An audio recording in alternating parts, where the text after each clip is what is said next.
There's a retreat in Telluride my mother and I have been invited to every year for the last 9 years. We're not here talking about ratings, are we?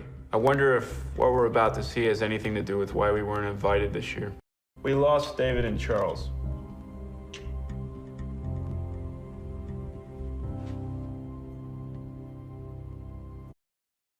We're joined from Manhattan, Kansas by Mike Lindahl, a construction contractor, and Cheryl Bell, a registered nurse. Mr. Lindahl and Ms. Bell are the founders and co-chairs of the Riley County Tea Party Express. Welcome. Mike, tell us why you became involved with the Tea Party movement. Well, first and foremost, we want to take our country back. All right, just to be clear, is your country my country too? Of course. Okay. Who do you want to take our country back from? Well, we want to take it back from a Congress and a president who've forgotten that government derives its power from the consent of the governed and instead is at the beck and call of special interests and corporations. You describe the Tea Party as a grassroots movement, right? Absolutely. We have no central control, no traditional power structure, and that is something that seems to confound the media. I'm sorry? That's what confounds the media. It's what the media doesn't get. We are not being run by a George Soros type figure. We are we the people. Where does your funding come from? What little funding we have comes from private citizens who mail in $5, $10, $1, whatever they can spare. Okay, have either of you ever heard the name David Koch? I'm sorry? David Koch. No?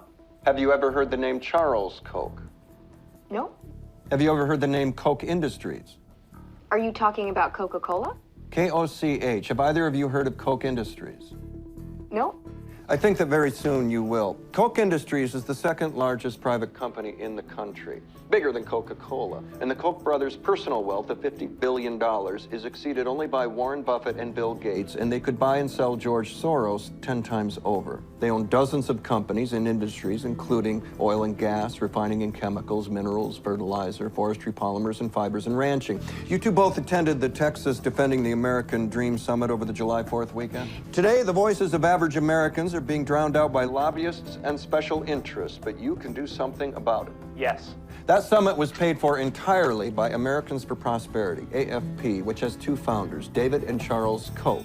In the last 6 months, they bankrolled Tea Party candidates in excess of $40 million. Cheryl, Mike, are the Koch brothers average Americans whose voices are being drowned out by lobbyists and special interests? I'm confounded.